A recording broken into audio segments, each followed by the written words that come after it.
White father disowned his black baby. Years later, he collapses upon seeing him on a magazine cover. Daniel Carter had always appeared to live a picture-perfect life, or so it seemed from the outside. He had the small-town charm that instantly gained trust, the well-paying position at the local insurance agency, the white picket fence home, and a wife, Marcia, who was soft-spoken, educated, and so fair-skinned that most people never questioned her biracial background. They met at university, married young, and by their early 30s, everyone expected a baby to follow, and indeed it did. But nothing could have prepared Daniel for what happened during that delivery. The baby arrived swiftly, an emergency C-section after Marcia's blood pressure spiked. Daniel waited nervously in the hallway, pacing, calm, sweaty, until finally a nurse appeared, smiling. "It's a boy," she said. He rushed into the room. Marcia looked exhausted but relieved. The baby was swaddled, resting against her chest. Daniel took one look and froze. The baby had deep brown skin, curly dark hair, and features that looked nothing like him. He blinked once, then twice, nervously laughing. "Is this a mix-up?" he asked, his voice tight. "This isn't funny." The confused doctor reassured him. "There's no mix-up. This is your son." But Daniel stepped back. "No way." "That's not my child," he said. Marcia's heart shattered in that moment.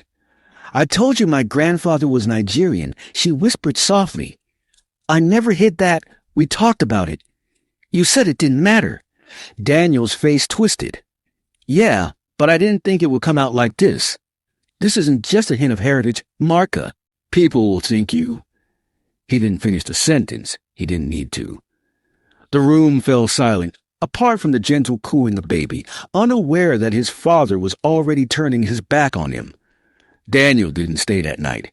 He didn't sign the birth certificate, and by the week's end, he was gone. Marcia named the baby Christian and promised herself one thing. She wouldn't let rejection define him. The first year was emotionally, physically, and financially difficult. She had to move back into her mother's small apartment, took night shifts at a diner, and finished her online teaching degree during the day. Yet no matter how exhausted she was, she sang to Christian every night, whispered affirmations into his ear, and shared stories of ancestors, warriors, poets, inventors, who came before him. As Christian grew, it became clear he was extraordinary. He spoke early, danced before he could walk, and sang in perfect pitch. By age 5, his voice was rich and soulful, stopping strangers in supermarkets and turning heads at school assemblies. At 7, he started writing poetry. At 9, he won a statewide talent show. By 12, he had over 1 million followers on social media. And Daniel? He never once reached out. By 16, Christian earned a full scholarship to the prestigious Holston Performing Arts Academy in New York. Marcia wept quietly in her room the night they received the letter. "You were born in pain," she whispered to herself. "But look what you've become." Christian didn't talk much about his father. Sometimes he'd ask vague questions when he was younger. Why he didn't have a dad like other boys, or if his father didn't like him. Marcia never lied. He didn't understand. "You're not at fault," she told him. Later, Christian would turn that pain into power, channeling it into lyrics, monologues, performances that moved audiences to tears. Then came a moment no one could have predicted. Daniel, now 48, had his job at the agency plateaued. Living alone in a modest apartment, he shopped for groceries at the same store every Thursday night. He no longer thought about Marcia, really, and he never asked what had become of the baby. That was until one night, out of boredom. He was in the checkout lane flipping through a magazine rack when something caught his eye, a cover with bright red text, Rising Star. Beneath it was a face, a young black man smiling confidently. Daniel stared. The hair, the jawline, the eyes, something about them felt eerily familiar. Then he saw the name in the corner, Christian Monroe Carter. He dropped the magazine. People around him stared as he stumbled backward, his legs giving out, the floor seeming to vanish beneath him. He collapsed right there in aisle 4, next to a stack of cereal boxes. When he woke, an EMT was leaning over him. "You fainted, sir." "You're okay," they said. But Daniel wasn't. For the first time in over 17 years, he understood what he had done. He had walked away from greatness, his own son, and the world had embraced him instead. The magazine lay crumpled on the linoleum floor. Daniel Carter sat in the back of the ambulance, a bottle of water in his hand, heart racing, not from dehydration, but from shame. The EMTs checked his vitals. No signs of stroke, no heart attack, no emergency, just shock. But Daniel knew better. It wasn't the magazine cover that broke him. It was the name beneath the confident face, Christian Monroe Carter. His son, the same baby he refused to hold, the child he walked out on, declaring, "That's not my son." Now, the whole country was calling him a rising star. Daniel didn't sleep that night. He paced his apartment, the magazine now flattened and placed gently on his table like a relic. He reread the feature a dozen times. Christian was starring in a Broadway revival, had written a best-selling collection of spoken-word poetry, and his fan base adored him. He looked exactly like Daniel's father, the same cheekbones, the same shape of hands. How could he have denied that for so long? In the days that followed, Daniel searched for interviews. He watched Christian's old audition clips, TED-style talks, and documentaries. He listened as Christian spoke about identity, art, and pain. In one interview, the host asked, "Did your father ever come back?" Christian paused, smiled faintly, and replied no, but he found strength in that silence. Some teach you who to become. Others teach you who not to be. Daniel turned off the screen, his throat burning. By the end of the week, Daniel made a decision. He bought a front-row ticket for Christian's next public performance, a spoken-word event titled Bloodlines, Stories We Don't Tell.